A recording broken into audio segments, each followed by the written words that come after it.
ಕಟೀಲು ಶ್ರೀ ದುರ್ಗಾ ಪರಮೇಶ್ವರಿ ದೇವಸ್ಥಾನದಲ್ಲಿ ಕಳೆದ 55 ವರ್ಷಗಳಿಂದ ಉದ್ಯೋಗಿಯಾಗಿದ್ದ ಗುಂಟೆಡ್ಕ ಶ್ರೀನಿವಾಸಪುರ ವಿಠೋಬ ರುಕುಮಾಯಿ ದೇವಸ್ಥಾನ ಆಡಳಿತ ಮಂಡಳಿ ಅಧ್ಯಕ್ಷ ಪಾಂಡುರಂಗ ಭಟ್ ಶುಕ್ರವಾರ ರಾತ್ರಿ ನಿಧನರಾದರು.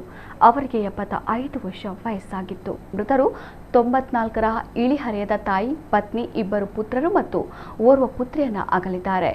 ತನ್ನ 20ನೇ ವಯಸ್ಸಿನಲ್ಲಿ ಕಟೀಲು ಕ್ಷೇತ್ರದಲ್ಲಿ ಸೇವೆಗೆ ಸೇರಿದ ಅವರು 65ನೇ ವಯಸ್ಸಿಗೆ ನಿವೃತ್ತರಾಗಿದ್ದರು. ಅವರ ಸೇವೆ, ಭಕ್ತರೊಂದಿಗಿನ ಆತ್ಮೀಯತೆ, ದೇಗುಲಕ್ಕೆ ಬರುವ ಗಣ್ಯರನ್ನ ಆಧರಿಸುವ ರೀತಿ, ನೊಂದು ದೇವರಲ್ಲಿ ಶರಣಾಗತಿಯಿಂದ ಬರುವ ಭಕ್ತರನ್ನ ಸಂತೈಸಿ ಕಳುಹಿಸುವ ಮಾನವೀಯತೆಯಂತಹ ಗುಣಗಳನ್ನು ಗೌರವಿಸಿ ಮತ್ತೆ ದೇಗುಲದಲ್ಲೇ ಮುಂದುವರಿಯುವಂತೆ ಆಡಳಿತ ಮಂಡಳಿ ಅವರಿಗೆ ಅವಕಾಶ ನೀಡಿತು.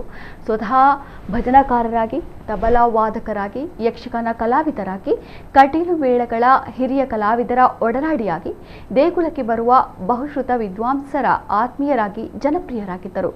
ಅವರ ನಿಧನಕ್ಕೆ ಕಟೀಲು ದೇಗುಲದ ಅರ್ಚಕರಾದ ಆಸ್ರಣ್ಣ ಬಂಧುಗಳು, ನಾನಾ ಕ್ಷೇತ್ರಗಳ ಗಣ್ಯರು ಸಂತಾಪ ವ್ಯಕ್ತಪಡಿಸಿದ್ದಾರೆ.